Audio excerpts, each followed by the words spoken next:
এই কালকে স্যার সবাইকে কুকুরের রচনা পড়ে আসতে বলেছিল, সবাই পড়ে আসছিস তো?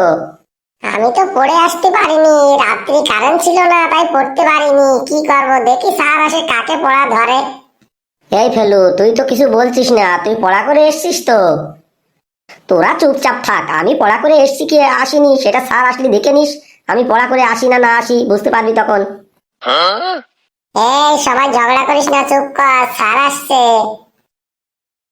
বাচ্চারা, তোদের যে কালকে কুকুরের রচনা পড়ে আসতে বলেছিলাম, সবাই পড়ে এসছিস তো?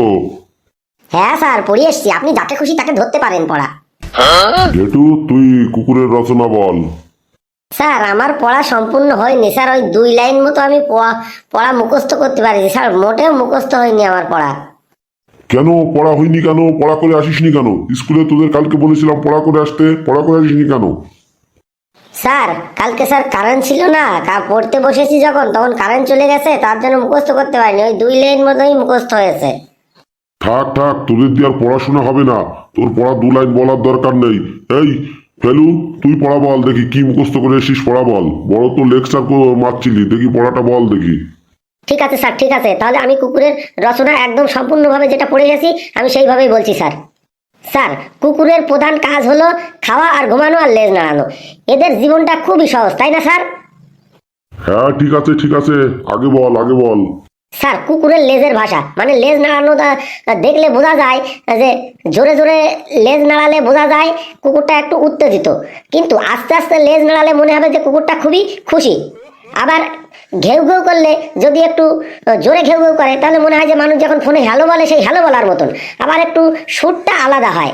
আবার কুকুরের প্রিয় খেলা মানে কুকুরকে যদি বল নিয়ে খেলতে বলা হয় বা বলটা তার সামনে ছুঁড়ে ফেলা হয়, সে এমন ভাব করে যেন অলিম্পিকে সোনা জিততে যাচ্ছে। সিনানের সময় একটা বেশি আতঙ্ক কুকুরের নিয়ে, বেশিরভাগ কুকুরের সিনানের কথা শুনলেই মনে হয় যেন তারা কোনো ভয়ানক ভূতের সিনেমা দেখছে। অদ্ভুত অভ্যাস, তারা এমন সব জিনিস খায় যা দেখলে মনে হয় তাদের স্বাদের কোনো বালাই নেই। আবার ঘুমের স্টাইল আছে অনেক কুকুরের, কুকুরের ঘুমার স্টাইল দেখলে মনে হয় তারা কোনো যোগাসন করছে।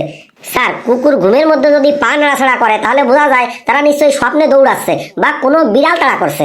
আবার কুত্তর উপর বিশ্বাসের কথা যদি বলা হয়, স্যার কুকুরের বিশ্বস্ততা নিয়ে কোনো সন্দেহ নেই, তারা তাদের মালিকের জন্য জীবনও দিতে পারে যদি মালিক তাদের সময় মতো খাবার দেয়।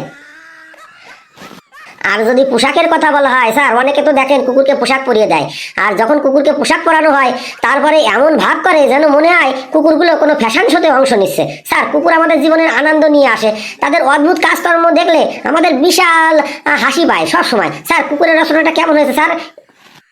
তোর যা কুকুরের রচনা, এটা কেমন তো দূরের কথা, ভালো কুকুরের রচনা হয়েছে। এটা তুই কোথায় পেয়েছিস, কোথাতে পড়ে গেছিস?